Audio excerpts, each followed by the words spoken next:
My name is Bethany Johnson. Today's date is June 1st, 2021 for A&P II. We were asked to discuss a body system. Today I will be discussing the nervous system and also a common disease that is often contributed to the system that I chose. So basically, what is the nervous system? Well, it contains two parts, which are the central nervous system and the peripheral nervous system. And the central nervous system is made up of our brain and our spinal cord. And the peripheral nervous system is made up of nerves that branch off from the spinal cord and extend to all parts of our body. The nervous system, what it actually does is it transmits signals between the brain and the rest of the body that include external organs. The nervous system's activity controls the ability in how we move, breathe, and actually see. Each part of the nervous system plays a vital role in how information is actually communicated throughout our entire body. So the first part of the central nervous system I will be discussing is the spinal cord.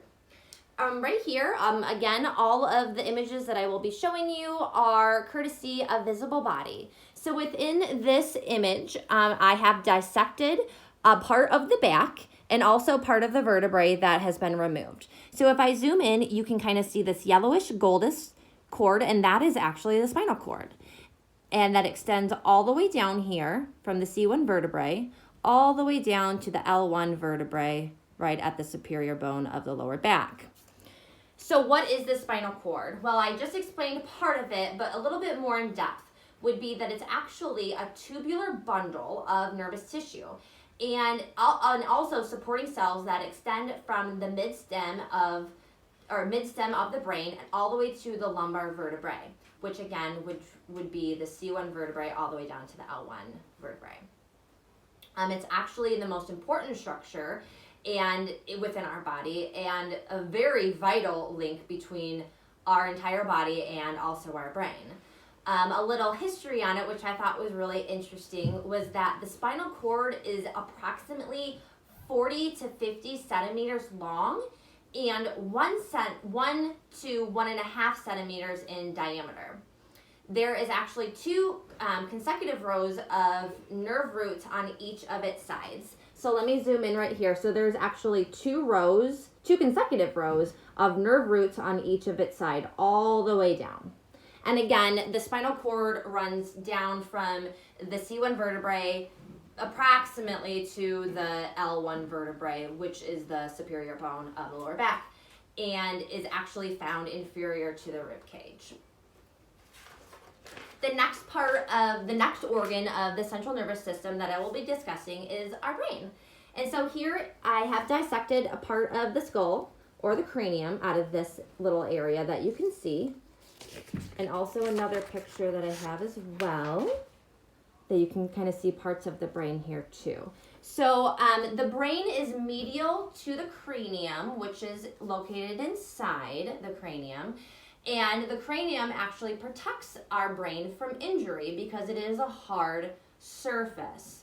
Without that, obviously, you could get a lot more brain injuries or if you had any blows to the head or anything like that. So this hard covering is kind of like a cap that protects the brain with kind of like a shell. It is a 3-pound organ, and it controls all of the functions of the body, as well as it interprets all the information that we perceive, and we can also send as well. Individuals receive their intelligence, how creative they are, how they express emotions, and obviously memory as is the typical one that we think of as we use our brain for. The brain is composed of 3 parts, which is the cerebrum, the cerebellum, and the brainstem. And a portion of this, you can see the cerebellum, which is a section of that.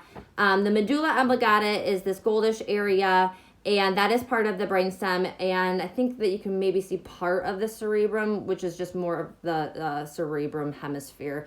Maybe more on this part, but probably on the other part. But I dissected a portion of this cranium out here too. The brain also controls our thoughts, memories, speech, how we move our arms and legs, and is also a function of many organs within our body as well. Now, the peripheral nervous system, which I have another picture here from visible body, the peripheral nervous system actually contains all of the nerves and ganglia that lie outside or extra to our central nervous system. These nerves make up the peripheral system and are actually the axons or bundles that form the nerve cells or the neurons. The main role in the peripheral nervous system is to connect the central nervous system to the organs, the limbs, and also our skin. These nerves extend all the way down from the central nervous system to the outermost areas of our body. Another thing that I thought was actually really interesting was that there's 12 pairs of cranial nerves that are actually attached to our brain and extend to surrounding areas that would be our eyes, our ears, and other sensory organs.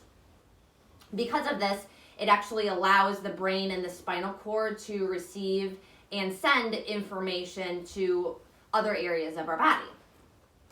So again, you can see all of the nerves and the ganglia that lie outside of the body, all the way over, and also how they extend to the other sensory organs, which I will now discuss. So you're probably thinking, well, what are sensory organs? Well, this would also include the eyes, the ears, the tongue, the skin, and the nose. Here's a picture of an ear. Again, all these images are from visible body. Right here, we can see part of the nose, the eyes,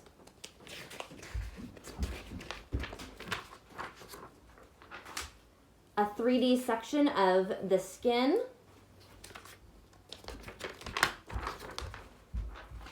the tongue, these human sense organs actually contain receptors within all of them that relay information through the sensory neurons to the appropriate places within the nervous system. And because of this, each sense organ contains different receptors. Now I will be discussing a common disease that is affected within the nervous system. And the disease that I chose to discuss was Parkinson's disease. I'm sure that a lot of you guys have heard about Parkinson's disease or have a family member that has suffered from Parkinson's disease.